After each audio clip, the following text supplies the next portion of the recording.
বিশ্বজুড়ে যখন বাজছে অস্ত্রের ঝনঝনানি, সমরাস্ত্র আধুনিক থেকে অত্যাধুনিক করার দৌড়ে যখন পশ্চিমা দেশগুলো, তখন নীরবে চীন এগিয়ে যাচ্ছে তার নিজস্ব প্রযুক্তির উন্নতকরণে। কয়েকদিন পরপরই শি প্রশাসন নিয়ে আসছে আরও উন্নত মানুষের মতো দেখতে রোবট।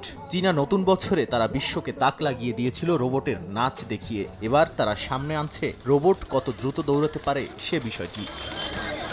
আর সে পরীক্ষা চালাতে বেইজিংয়ে অনুষ্ঠিত হতে যাচ্ছে রোবটের দৌড় প্রতিযোগিতা। আগামী রোববার এই প্রতিযোগিতা উপলক্ষে আগে থেকে পরীক্ষামূলক একটি রিহার্সাল করে নিল ৭০টির বেশি রোবট।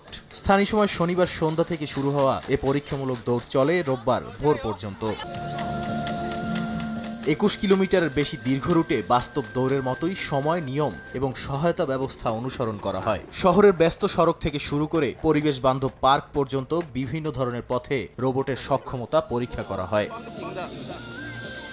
অংশগ্রহণকারী দলগুলোর মধ্যে ছিল স্বয়ংক্রিয়ভাবে চলতে সক্ষম রোবট এবং দূর থেকে নিয়ন্ত্রিত রোবট।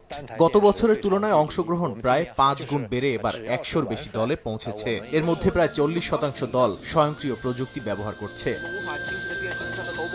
তবে এই পরীক্ষায় প্রযুক্তিগত কিছু সীমাবদ্ধতাও সামনে এসেছে। কিছু রোবটের মোটর অতিরিক্ত গরম হয়ে বন্ধ হয়ে গেছে এবং অনেক ক্ষেত্রে ব্যাটারি দ্রুত শেষ হয়ে যাওয়ার সমস্যা দেখা গেছে। কিছু দলের মতে রোবটের জয়েন্ট ঠান্ডা রাখা এবং অ্যালগোরিদম উন্নত করা জরুরি হয়ে পড়েছে। তারপরও প্রথমবারের মতো এত দীর্ঘ পথ পাড়ি দিতে পারাকে বড় সাফল্য হিসেবে দেখছেন প্রযুক্তিবিদরা।